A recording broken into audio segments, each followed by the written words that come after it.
Bienvenue dans Cœur en Fusion, l'émission qui parle d'amour, de santé et de bien-être. Alors aujourd'hui, nous allons tenter de répondre à la question que tout le monde se pose, comment faire durer l'amour dans son couple? Au début, c'est tout beau, tout nouveau, tout va bien, et puis on se met ensemble, on a des enfants, on paye les factures, la routine s'installe, et on se rend compte qu'au fil du temps, l'amour s'étiole jusqu'à des fois complètement disparaître. Alors nous allons en discuter avec notre invitée du jour, Fabienne. Bonjour Fabienne. Bonjour Frédéric. Alors, est-ce que tu peux te présenter aux téléspectateurs, s'il te plaît? Alors, la casquette d'aujourd'hui. Donc, je suis Fabienne Rémire, je suis coach en émotion, également thérapeute énergéticienne. Et je m'occupe des petits cœurs brisés. Je m'occupe également des célibataires qui ont du mal à trouver l'âme sœur. C'est pas simple de nos jours. Et puis, en ce moment, je suis beaucoup focalisée sur ce qu'on appelle l'autosabotage. Oui. Parce que dans le fait d'être célibataire, c'est une forme d'autosabotage. Dans le fait d'arrêter son couple alors qu'il n'y a pas de raison qu'on l'arrête, c'est de l'autosabotage. En fait, je me suis rendu compte récemment que beaucoup de mes clients s'autosabotaient. Et ça donne des situations de vie délicates alors qu'il n'y a pas de raison. Et qu'il y a juste des blessures à guérir qui vont faire que les choses vont se remettre en place, que vous allez retrouver, la petite fougue du début. Tout ça peut se faire en fait. Mais c'est vrai qu'avec le temps, et on en parlera tout à l'heure, il y a des choses qui s'installent, il y a des incompréhensions qui s'installent, il y a des blessures de vie qui s'expriment. Et qui font parfois exploser les choses alors qu'il n'y a aucune raison. Mais si on travaille tout ça bien avant, on est sur un long fleuve tranquille, de paix, d'amour et tout ça, quoi. Donc, c'est vrai que nous avons en nous les germes de beaucoup de difficultés. Et mon travail, justement, c'est d'enlever tous ces germes-là pour que la chose soit parfaite. Merci Fabienne. Alors, avant que nous discutions de ce sujet, nous allons retrouver le témoignage de Marie-Georges et Roger qui vont bientôt avoir 50 ans de mariage. C'est extraordinaire. Magnifique. Donc nous retrouvons tout de suite le témoignage et nous nous retrouvons après.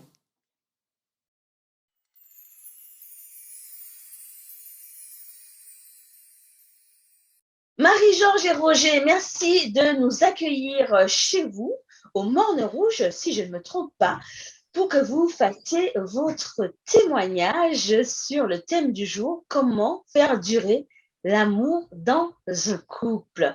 Alors, sans plus tarder, Marie-Georges et Roger, ça fait combien de temps que vous êtes ensemble, en fait?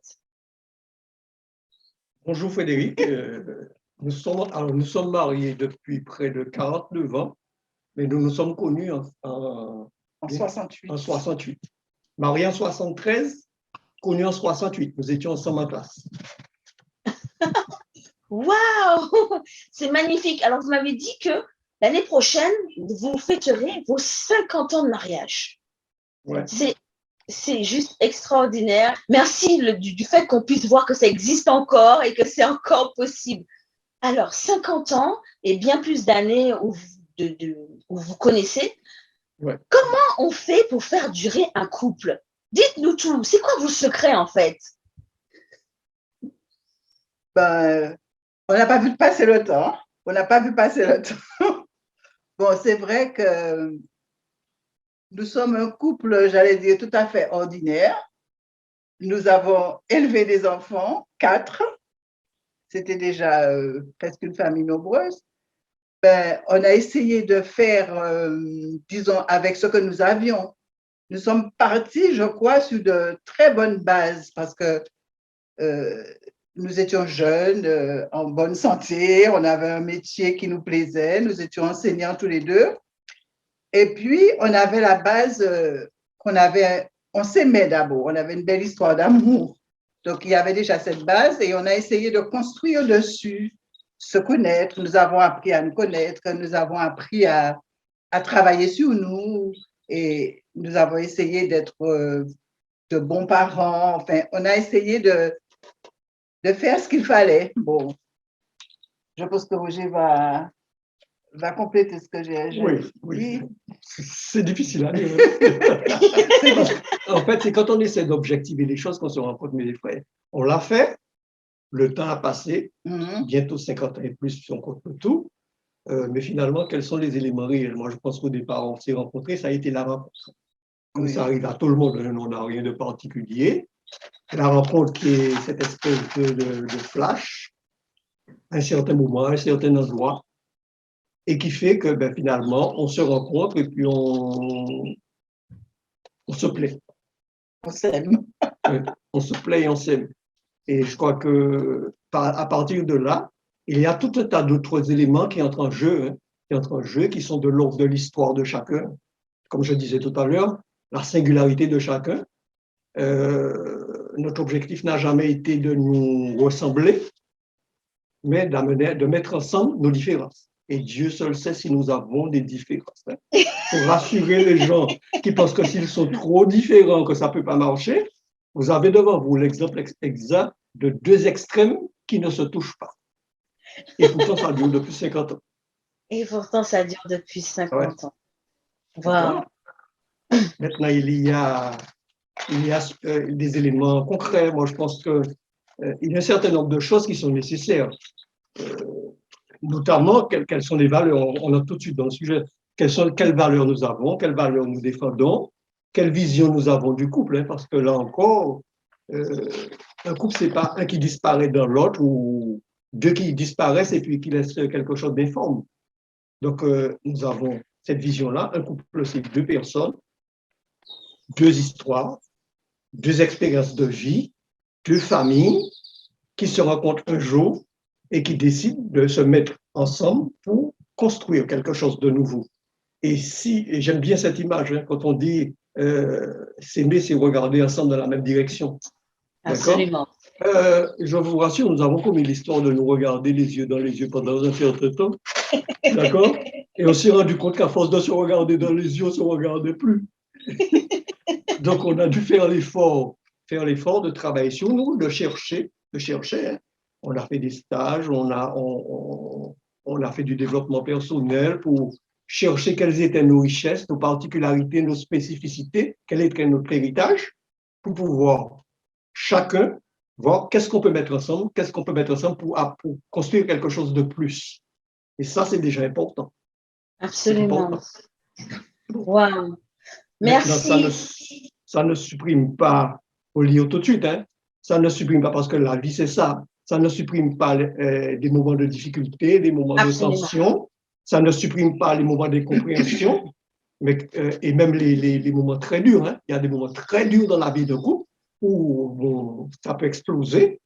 Mais bon, grâce à Dieu, pour nous, ça n'a pas explosé. Mais on a appris. Moi, je pense qu'on a croisé, ça aussi, c'est rassurant. Mm-hmm. Même dans ces moments-là, on a rencontré les personnes opportunes qui ont marché avec nous pendant un petit bout de temps, qui nous ont accompagnés, qui nous ont permis de comprendre, mais qui nous ont permis non seulement de comprendre, mais de rebondir. Et si nous sommes là aujourd'hui, je pense que c'est parce que nous avons appris un certain nombre de choses, nous avons compris un certain nombre de choses, et que nous n'avons pas envie de tomber dans les modes, dans le consumérisme, dans les modes, et puis on consomme son couple comme on consomme du McDo ou autre. Absolument. Nous avons envie de faire quelque chose de sérieux.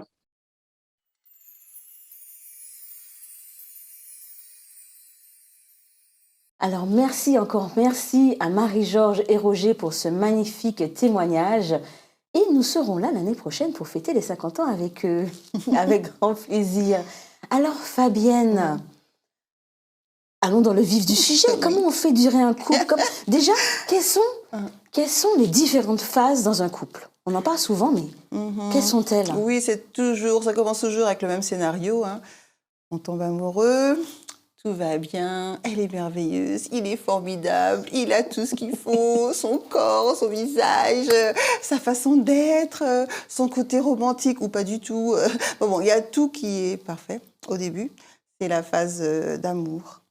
Et puis au fur et à mesure, il y a des trucs qu'on se rend compte, il y a des trucs qui clochent. Oh, mais c'est pas tout à fait ce que je pensais, mais comment? C'est pas ce que j'avais acheté au départ. C'est ce que j'avais commandé.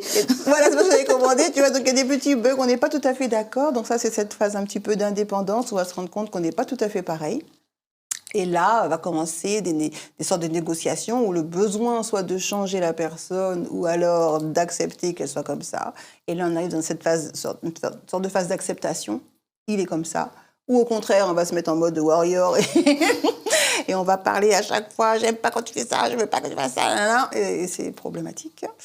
Mais il y a des couples qui se retrouvent très bien dedans, qui se disputent tous les jours, mais ils sont toujours ensemble. Ils sont toujours là. C'est l'amour, c'est leur façon d'exprimer l'amour.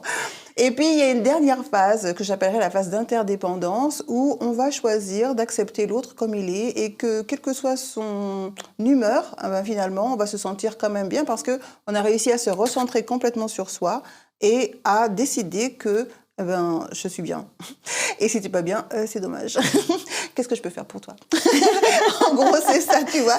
C'est d'accepter que l'autre est dans une humeur différente, que d'accepter que l'autre ait envie de faire des choses différentes. Et c'est cette phase vraiment d'acceptation qui va faire que ça va pouvoir durer. Oui. Mais moi, j'ai toujours dit, tous les couples ne sont pas faits pour durer. Oui, il faut se rendre compte de ça aussi. Tu hein. vois, il faut peut-être accepter. sortir du mythe.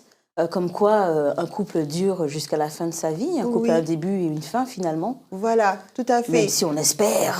Oui, on espère, mais pourquoi avoir cet espoir-là? Je veux dire, pourquoi est-ce que absolument l'objectif d'une vie, c'est de rencontrer une personne et de finir sa vie avec? Ça vient d'où? Moi, je pense que ça vient, c'est un mythe, hein. C'est la télé, c'est le cinéma qui nous fait penser que on aura une personne et on va mourir avec cette personne. Moi, je ne suis pas d'accord. Moi, je pense que chaque relation a une raison. Elle doit apprendre des choses sur toi et tu ne peux pas forcément tout apprendre avec le même partenaire. Donc, c'est d'accepter que, eh bien, avec cette personne-là, je vais apprendre la tolérance, je vais apprendre la patience, par exemple. Et puis, voilà, et puis la relation va peut-être s'arrêter.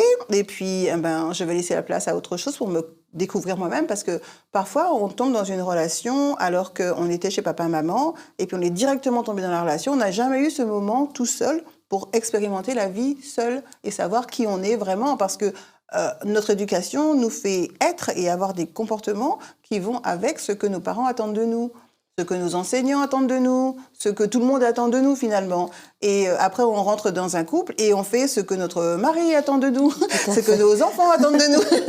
Et il n'y a aucun moment où on se dit « Attends, mais moi, j'ai peut-être pas envie de ça. Qui je suis? Qu'est-ce que j'ai envie pour moi-même » J'ai pas eu le temps de me poser la question. Le temps a passé, comme on a vu dans le reportage. Le temps passe, tu es dans des injonctions sans arrêt et puis tu te rends compte au bout d'un moment, et j'en reçois pas mal dans le cabinet comme ça, écoutez, on s'est séparé avec mon mari, mais là je découvre que finalement, je sais pas qui je suis. Tu vois, donc chaque relation a sa propre valeur et il faut pas se mettre martel en tête de j'ai rencontré quelqu'un et je vais vivre avec cette personne jusqu'à la fin de ma vie. Arrêtez ça. Cassons ce mythe. Oui, mais ça crée beaucoup de souffrance, en fait. Des frustrations, des déceptions. Oui, parce que tu te dis, comme je me suis engagée à ce que ça dure, des fois, la personne à côté, elle n'est pas forcément dans le même engagement, tu vois, et donc elle se dit, écoute, je vais vivre ce que j'ai à vivre avec cette personne. Je fais un bout de chemin. Je fais un bout de chemin, voilà. Et alors que toi, tu t'es mis en tête que c'est jusqu'à la fin de ma vie, donc tu vois le petit problème.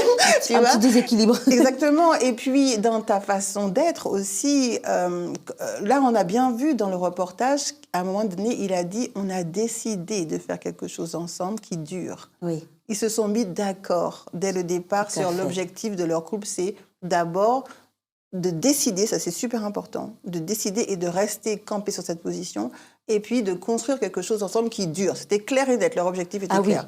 Tu vois, mais il y a beaucoup de gens qui se mettent en couple, il n'y a pas d'objectif. On est juste là. On est en couple, on est ensemble. Oui, voilà. Bon, là, la société veut qu'on fasse des bébés. Ah ben, on va faire des bébés.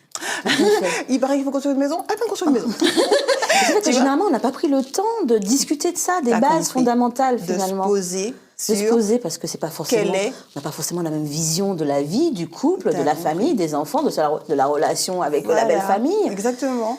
Souvent, on parle de la vision parce que on essaie de se connaître au début. Qu'est-ce que tu penses, comment tu veux d'enfant, qu'est-ce que tu penses de ta situation, tout. On essaie quand même, mais c'est juste pour savoir à peu près. Mais en fait, c'est ce qui fait les fondations en fait de ton couple. Donc, c'est vraiment important de se poser et de réfléchir déjà pour vous-même. Qu'est-ce que vous voulez en tant que vous-même, pas ce que vous voulez pour plaire à vos parents ou pour qu'ils soient satisfaits de vous en se disant c'est bon, elle a construit sa maison, elle a un copain, il passe en voyage tous les ans. ah ben là c'est bon, elle est tranquille. C'est bon. Elle est mariée avant 25 ans, elle n'est pas Catherinette. Oui. C'est déjà bien. Tu vois, il y a une checklist comme ça que les parents ont en tête, surtout les parents d'aujourd'hui qui sont très dans ce que je montre.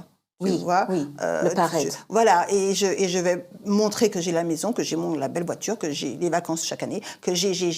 Donc c'est Que bon, les elle est enfants tranquille. réussissent, C'est bon, elle est que- heureuse. Mais en fait, non, peut-être qu'elle n'est pas heureuse du tout là-dedans et que peut-être qu'elle aimerait juste vivre dans une cabane au bord de la mer et manger du poisson qu'elle a pêché dans la journée. Tu vois, en mode Koh-Lanta. Peut-être c'est ça qu'elle veut. Tout à fait. Mais en fait, elle ne le sait même pas.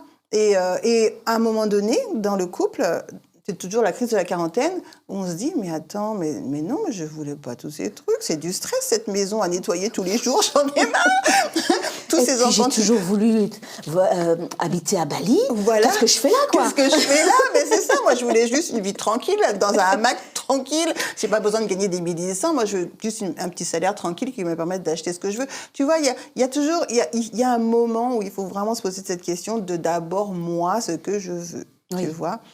Après, tu rencontres la personne. Qu'est-ce que la personne veut? Et s'y intéresser vraiment, pas juste imposer, lui dire « Ah non, mais tu sais, il faudrait qu'on fasse ça. » Et l'autre qui n'est pas d'accord. « Ah oui, mais j'aime... Ah non, mais c'est super important pour moi. Si je veux pas faire ça, moi, je t'aime plus. » Ah non, ben, d'accord, on va faire comme tu as dit. Voilà. voilà. Et du coup, ça On fait va te faire plaisir, un truc puis complètement finalement. déséquilibré où il y en a un qui décide et l'autre qui suit. Et c'est comme ça qu'arrivent des gens donc en thérapie qui me disent « Moi, je n'ai pas compris, ma femme est partie. Mais pour moi, elle était heureuse. » Tu sais, il est dans son truc parce que lui, il a tout décidé. Il a décidé la maison, il a décidé l'endroit où elle allait habiter, il a tout décidé. Tout à fait. Et elle a dit, d'accord. Elle a suivi. Voilà. Mais sans être heureuse, Jusqu'à en se rendre fait. compte que finalement, la vie qu'on a lui construite, convenait pas. ça me va pas. C'était pas elle. Et c'est là qu'elle part. Et le gars, effondré, mais comment? J'ai pas compris. Pourquoi? Pourquoi elle avait tout? Et c'est vrai, de l'extérieur, les copines vont dire, mais cette fille, elle a tout. Elle a un mari qui s'occupe d'elle, un mari qui gère. Tu vois, elle a tout. Et pourquoi elle part? Pourquoi elle part? Juste parce Ça que n'a c'est de pas sa sens. vie. Du coup, ça me fait rebondir sur cette question. Quels sont les piliers dans un couple pour qu'il fonctionne, en fait? Ouais. Parce qu'on parle beaucoup de la communication, mais j'imagine qu'il y a encore autre Alors, chose. non. Alors, par contre, tu vois, moi, je suis complètement à contre-courant. Je suis, on va dire, presque contre cette histoire de communication. Il y a deux types de communication. Il y a la communication, effectivement, où à un moment donné, et à des moments particuliers de la vie, on sait qu'un couple, il y a une crise à 3 ans, il y a une crise à 7 ans, à 14 ans, il y a des crises, on sait à peu près. Hein. Et à ces moments de crise, c'est de se poser et de mettre les cartes sur table et de dire, voilà moi ce que j'ai envie, voilà ce que je ne veux plus avoir dans ma vie. Et de confronter les deux listes. Tu vois, ça, c'est une pure négociation de comment on va vivre. C'est comme une colocation. Oui, les colocation prochaines années. mais comment on va vivre ensemble et heureux et respectueux de l'autre dans ces prochaines années. Tu vois, et donc, c'est des moments qu'il est obligatoire d'avoir. Oui, des ajustements, en fait. Exactement. Parce que le couple évolue, finalement. Chacun évolue, le couple évolue. Exactement. Donc, à un moment, il faut renégocier. Il faut renégocier, et puis le projet peut évoluer. Il y a plein de choses qui peuvent changer, tu vois. Bon. Ça, pour moi, c'est la bonne communication. Donc, tu vois, c'est pas tous les jours. Hein. Oui. C'est de temps en temps. C'est pas tous les jours être dans la tête du monsieur. Non. Gna, gna, gna, gna. T'as compris. Et l'autre communication qui est de... Bon, alors quoi tu penses? Qu'est-ce que tu penses de ça? Oui, tu sais, mais tu sais, ta façon de faire, ça va pas du tout. Tu vois, ton copain, là, je l'aime pas tellement. Hein. Tu sais, tu vois, ce genre de communication-là. Parce que là, on rentre dans la manipulation. Oui. Tu vois? Et dès qu'il y a manipulation, ça veut dire que l'autre ne peut pas s'exprimer et ne peut pas dire ni ses ressentis, ni ce qu'il attend de toi, ni ce que... Tu vois? Donc, franchement, la communication, comme on entend parler dans les magazines, là, arrêtez. Oui. Hein, les discussions qui bout de finissent champ, pas sur l'oreiller, là. Tu vois? Pour connaître les sentiments profonds de l'autre. Voilà, où est-ce qu'on en est, Oui. nanana. Non. Si tout va bien, tout va bien. Au bout d'un moment aussi, quoi. Voilà, Il ne faut c'est pas ça. chercher la petite Tu bête vois. là où il n'y en a pas. C'est ça. Et quand tu as un moment de crise, par contre, c'est est-ce qu'on peut discuter vraiment de comment on continue le chemin? Et on parle de façon apaisée de qu'est-ce que je veux changer, qu'est-ce que je veux voir changer. Est-ce que tu es capable de faire ce changement-là ou pas? Si tu ne peux pas le faire, je peux comprendre parce que tu es différent de moi, je ne peux pas te demander de changer. Maintenant, on observe que parfois, quand la personne a vraiment envie de continuer avec cette personne-là, elle choisit de faire ce changement-là pour que l'autre se sente bien, Oui. tu vois. Mais c'est pas change, à fait. tu vois. C'est un changement qui est nécessaire parce que les gens changent. Et le sens dans lequel ils changent, c'est à eux de choisir dans quel sens ils doivent changer.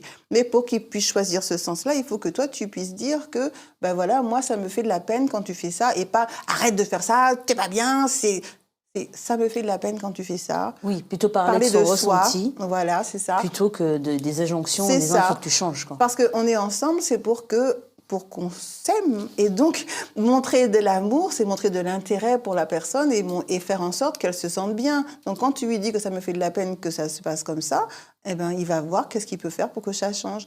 Ça ne veut pas dire qu'il va faire ce que tu as choisi, toi, qu'il doit faire pour que ça change. Tu as compris? C'est-à-dire qu'il va choisir son mode de changement. Tout à fait. Tu vois? Et choisir ce qu'il va améliorer dedans. Tu vois, par exemple, je vois pour beaucoup de femmes, les sorties, ou même pour les hommes, hein, je vois que les hommes, c'est compliqué des fois pour eux que leurs femmes sortent avec les copines, tu vois, pour eux, c'est un danger. Donc, quand le copain dit « Ah oui, mais j'aime pas trop quand tu sors avec tes copines, là, machin. » Bon, alors là, ce qu'elle peut dire, c'est « Ok, moi, tu n'aimes pas, mais je n'ai besoin. Donc, comment est-ce qu'on peut aménager ces moments de sortie ? Tout à fait. Moi, je sors, je te préviens suffisamment à l'avance pour que toi, tu t'organises, pour que tu puisses sortir avec tes copains si tu veux, tu vois. C'est-à-dire, ça se négocie. Absolument. Et en fait, après, ça permet et de connaître mieux l'autre, et de se connaître mieux, et de voir la limite. Parce que si tout ce qu'elle me demande ou ce qu'il me demande, le copain, ça me va pas, ah, mon chéri, tu vas pas me couper un bras. Oui, le bout de chemin. T'as compris. Et c'est là que je reviens sur un petit peu le reportage qu'on a vu tout à l'heure, tu vois. Cette génération de personnes-là, c'est une génération où les femmes se mettaient souvent après. Tu vois, moi, j'ai interviewé des couples aussi qui ont duré dans le temps, donc de personnes plus âgées qu'eux. Et ce qui était ressorti, c'était que, ma fille, il faut tenir bon, hein. C'est ça.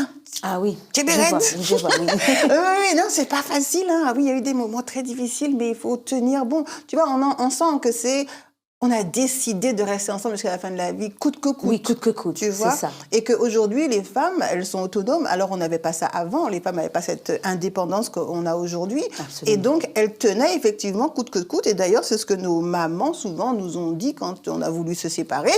Mais ma fille, il faut tenir. Mais moi, j'ai tenu. Pourquoi tu tiens pas? Je te comprends pas. Tu vois, c'est une espèce de, c'est comme une loi qui est là de, eh bien, quand tu es en couple, tu tiens. Peut-être il est infidèle. Eh ben, tu tiens parce que toutes les femmes tiennent dans la famille, donc tu vas tenir, ok? Et ben non. J'ai choisi autrement. On va parler. Et puis si on voit que ça continue et que ça me convient toujours pas, parce que ça peut convenir. J'ai des couples comme ça où le gars il fait ce qu'il veut ou la femme elle fait ce qu'elle veut, mais ils se retrouvent et tout va bien. C'est encore des choix, quelque chose à négocier. Il n'y a pas de bien faire ou de mal faire. Il y a juste chaque fois que ça ne va pas chaque jour, hein, mais prendre un temps, un moment. Donc, tolérer et puis à un moment donné, poser, tu vois. Pas de harcèlement quotidien sur sa façon de faire. Oui. C'est enjoy, amuse-toi, vis ce qu'il y a de mieux à vivre avec cette personne. Et puis à un moment donné, on met tout sur la table. Qu'est-ce qu'on fait? Qu'est-ce qu'on fait? Mais oui, parce que sinon, tu as la vie impossible, quoi. Mais oui, ça devient infernal, finalement. C'est clair. Il y a beaucoup de personnes qui vivent ce genre de situation. Mais oui. Où tous les jours, ils entendent la même chose. Prise de tête, ils disent, les femmes, c'est prise de tête. Non, c'est pas prise de tête, c'est que, bon, elles ont des attentes, elles ont des besoins, même si c'est vrai que dans la littérature, aujourd'hui, on dit c'est mieux de ne pas avoir d'attente. Mais c'est faux parce que tout le monde en a. Oui, on en a tous. C'est se leurrer que de dire qu'on n'a pas d'attente. Je suis désolée. Absolument. Donc, on a ne serait-ce l'attente qu'on nous fiche la paix. Oui. Qu'on soit respectueux, qu'on soit... Voilà. Il y a au moins ce genre de oui, qu'on nous respecte. C'est clair.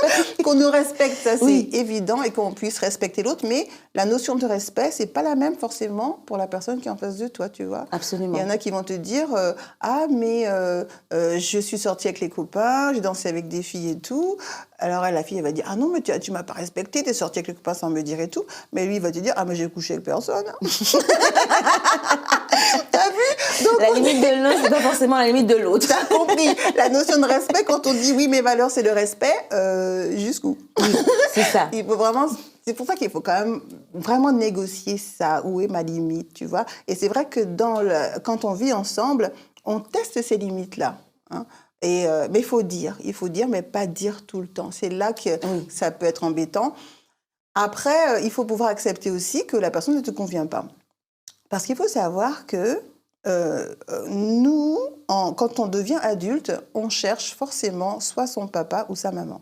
Pas en tant que personne qui va te materner, hein, mais quand on a vu, surtout quand on est dans des familles où le couple parental dysfonctionne, où maman, papa ne s'entendent pas, ou alors sont se séparés, où il y a eu des trahisons, des choses comme ça, en général, nous, en tant qu'enfants, on va observer ce couple-là et on va regarder qu'est-ce qui cloche. Avec notre petite intelligence, notre petite vie, notre petite expérience de vie. On analyse. On va analyser, d'accord? Et on analyse. Et on se rend compte que, mais peut-être que si maman partait, ça serait bien. Non, ou peut-être que si maman lui criait dessus ou le tapait.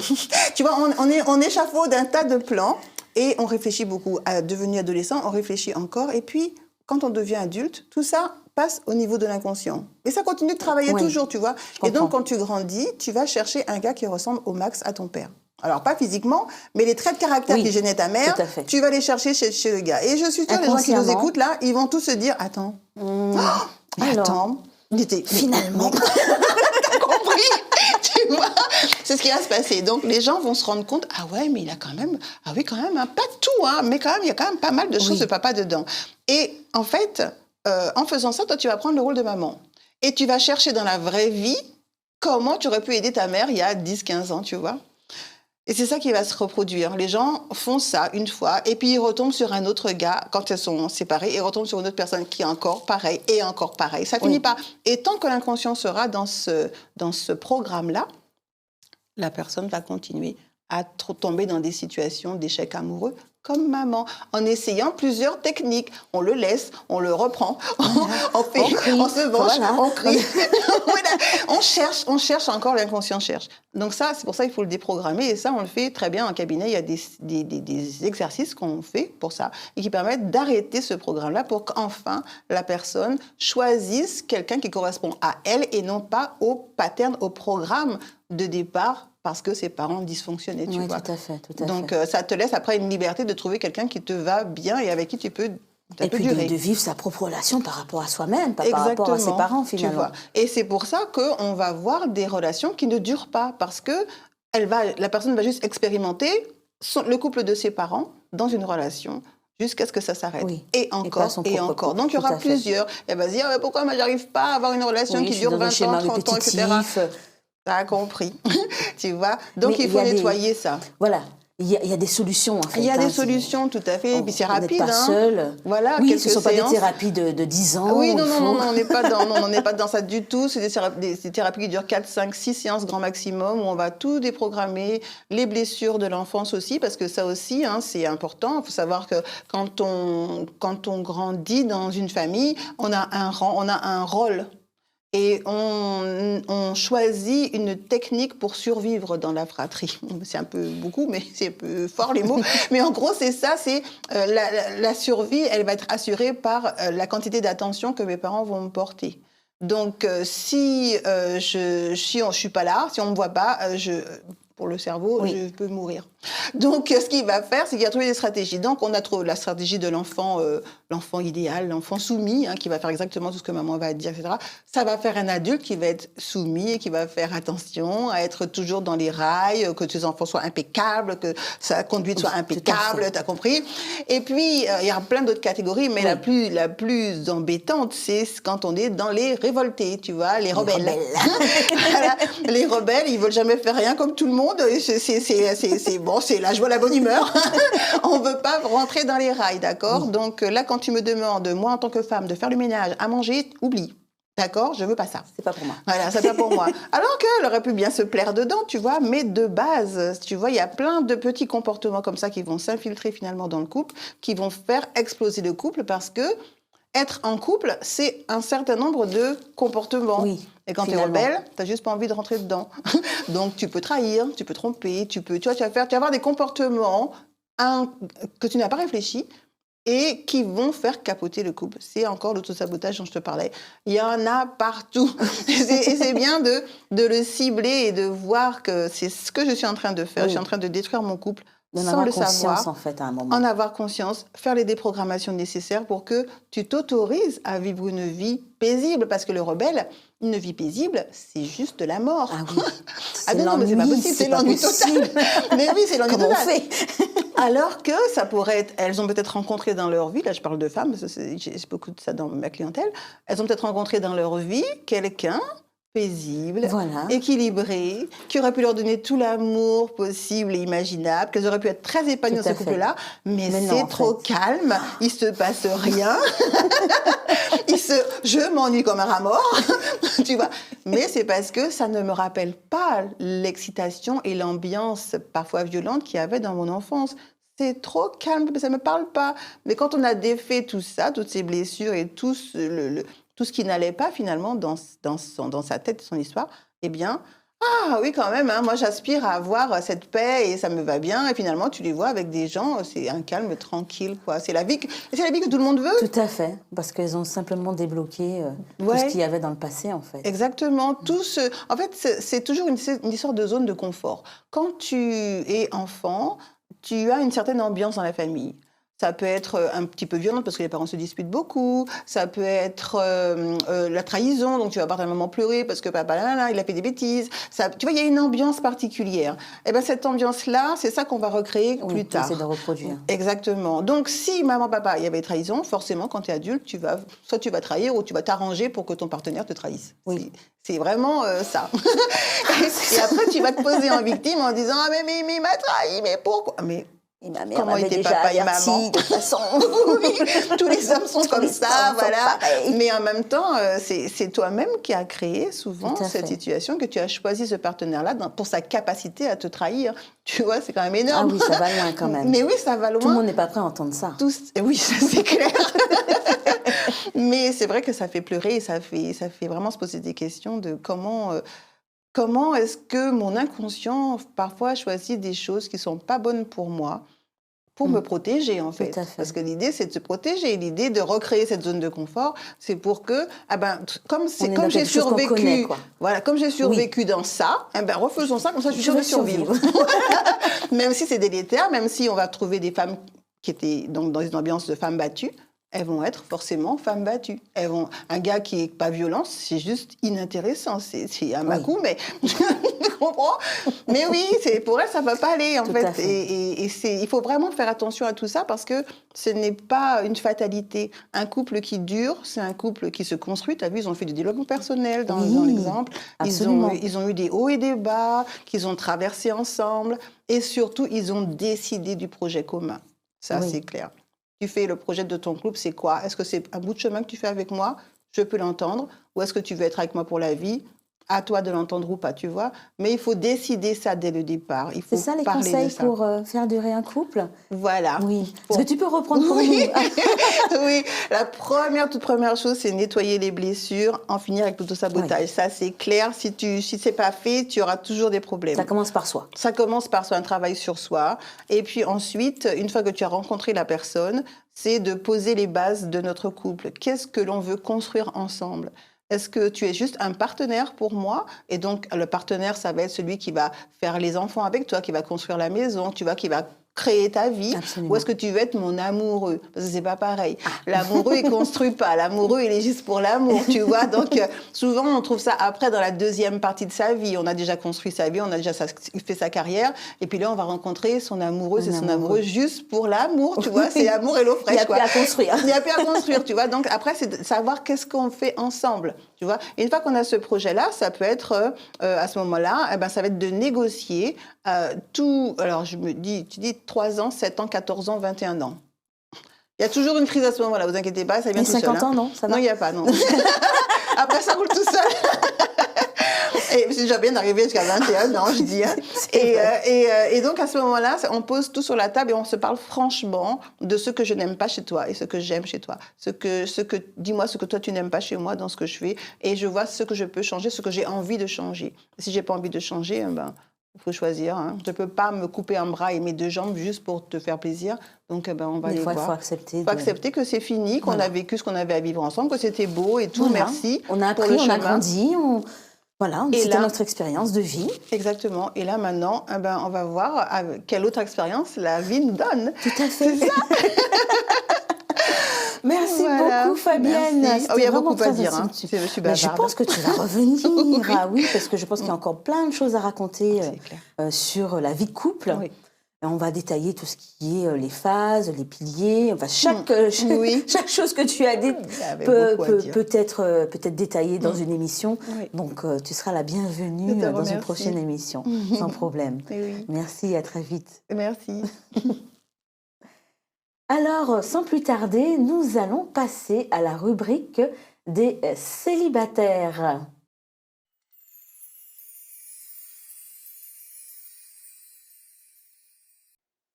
Alors, nous avons Fleur, qui est une femme de 38 ans de la Martinique, qui n'a pas d'enfant.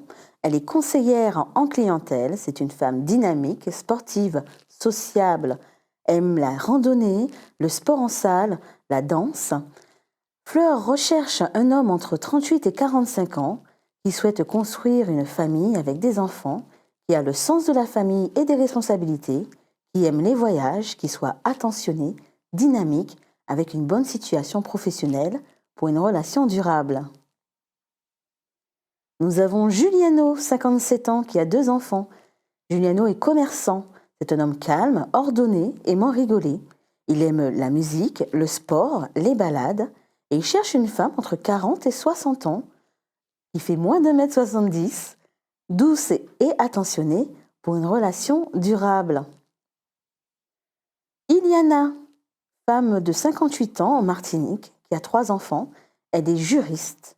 C'est une femme curieuse, optimiste, généreuse, patiente, bienveillante, honnête. Elle aime voyager, elle aime les expositions, le théâtre et les concerts. Elle recherche un homme de sa génération, soigné, cultivé, de la même catégorie socio-professionnelle, à l'aise à la ville comme à la campagne. Steve, L. 972, un homme de 31 ans en Martinique sans enfant. Il est conseiller vendeur. Il est diplômé, gentil, calme, réservé, dynamique, attentionné, courageux, volontaire, bricoleur, familial, travailleur. Il aime le sport en club, les jeux vidéo, Netflix, les randonnées, les sorties, la plage, le cinéma, les voyages et bien d'autres encore.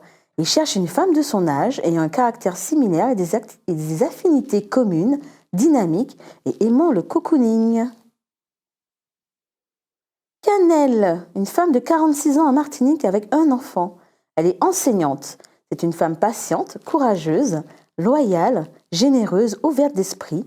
Elle aime la danse, les randonnées, elle aime la lecture, l'écriture et les voyages. Elle recherche un homme entre 36 et 50 ans, plutôt sportif, généreux, honnête et patient, cultivé et spirituel. Pour une relation durable, mais elle aimerait aussi créer des amitiés.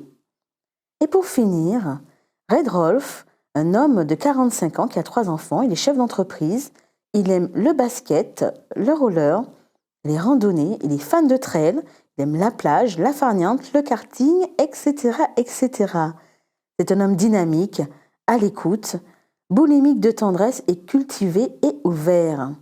Il cherche une femme entre 37 et 46 ans, bien dans sa peau et dans sa tête. Si vous voulez rencontrer tous ces célibataires, nous vous invitons à aller sur le site enchecoco.com.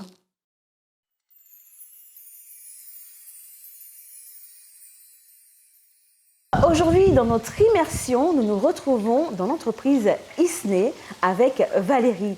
Bonjour Valérie, merci de nous accueillir. Je vous en prie. Magnifique lieu en fait, c'est vraiment magnifique ici. Alors, vous nous disiez qu'il y a 2 concepts, Isnay et le bonheur à une odeur. Expliquez-nous, déjà là, nous sommes dans quel espace? Là, nous sommes dans l'espace Isnay. Isnay, c'est l'espace caribéen, l'univers caribéen, avec un concept qui est très fort autour de notre identité locale. Les contenants sont fabriqués ici. Donc, je coule des bougies dans des fouilles à pain, des cabosses de cacao, des pommes cannelle. J'utilise le cuit. Donc, c'est simplement avoir un objet avec une identité forte qui représente nos îles. On a des parfums aussi qui sont très, très, très antillais, on va dire. Et c'est simplement pour que les gens ramènent des choses, des belles choses qui sont faites chez nous. Oui, et donc les contenants sont réutilisables en fait. Et les contenants sont rechargeables. Donc l'idée, c'est que les personnes ont une très belle bougie qu'ils vont choisir en fonction de leur décor, de leur espace. Et ils vont une fois que la bougie est terminée, ils vont revenir, ils vont la ramener et ils vont choisir un nouveau parfum et on recharge ici pour eux. Alors, donnez-nous des exemples de parfums que vous avez alors. On a des parfums avec des noms extrêmement poétiques.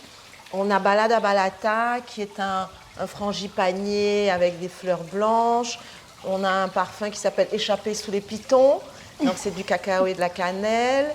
Nous avons Rayonnante Satsuma. Chaque parfum a une identité créole forte, a une histoire.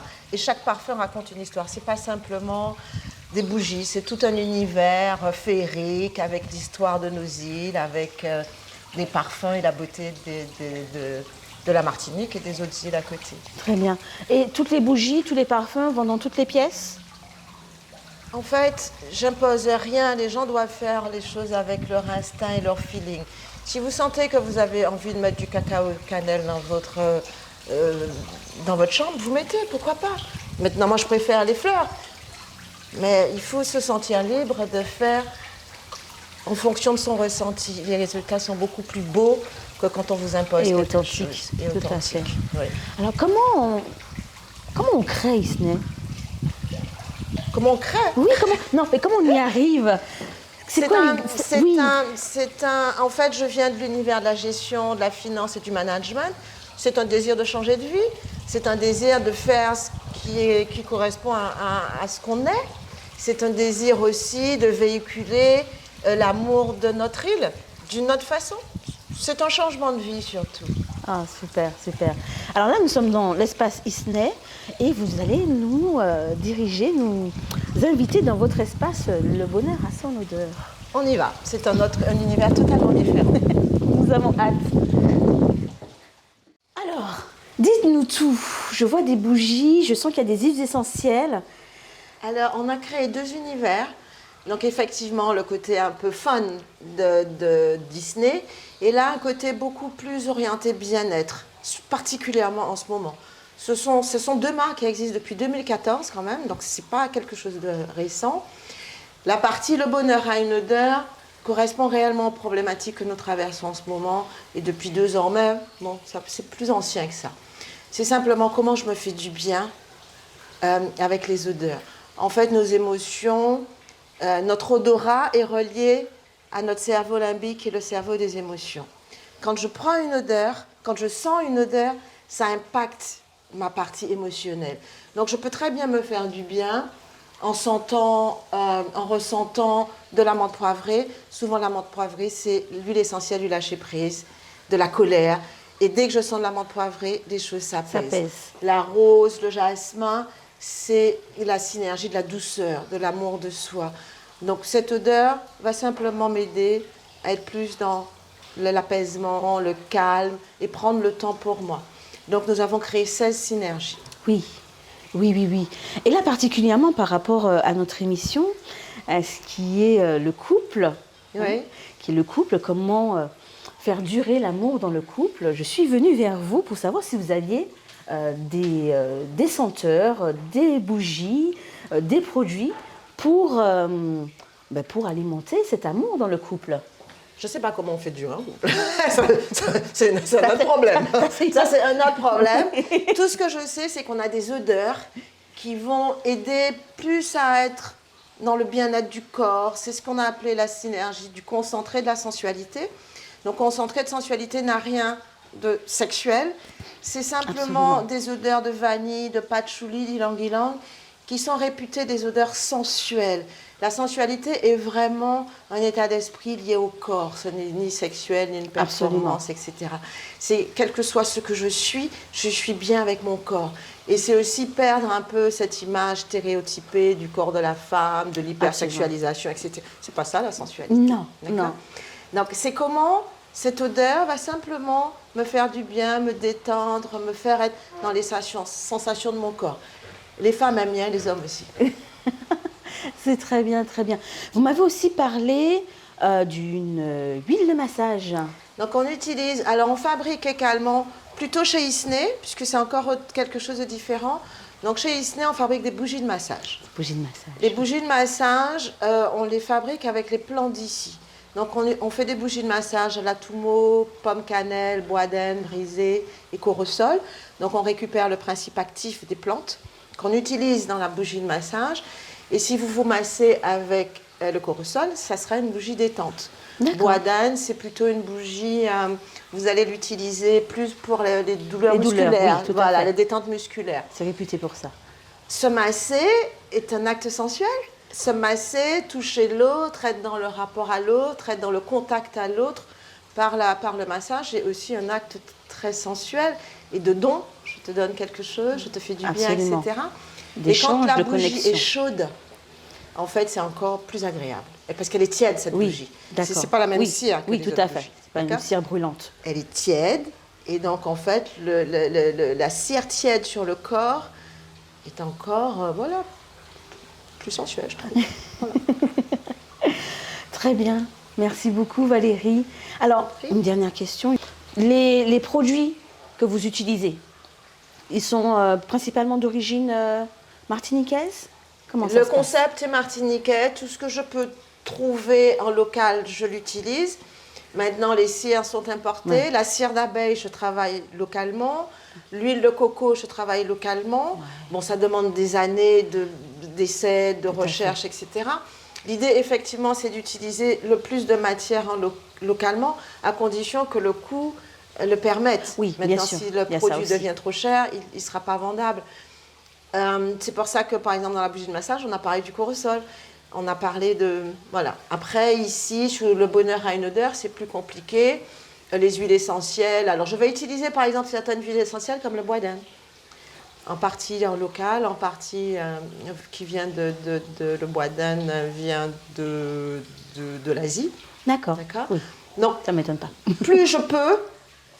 Voilà. Oui, on peut faire J'essaye, travailler. à condition effectivement que financièrement Oui, ça que soit ça soit possible, parce quand qu'il y a même une entreprise derrière. Merci beaucoup Valérie pour Je vous en cet prie. accueil, celui magnifique. Il faut savoir aussi que vous organisez aussi des ateliers de temps en Oui. temps. Alors, des ateliers très orientés aussi, connaissance de nos produits locaux. Je fais des ateliers d'extraction végétale. Je fais des actes soit sur nos produits, soit vraiment orientés détente, bien-être. Douceur, prendre soin de soi, lâcher prise, passer un moment, se reconnecter à l'autre. Et voilà, ce sont des ateliers très, très orientés. Très bien, merci beaucoup Valérie. Je vous en prie. Je vous invite vraiment à venir ici, à découvrir cet univers vraiment que Valérie a créé, qui est magnifique. Et je vous dis à très bientôt sur Cœur en Fusion.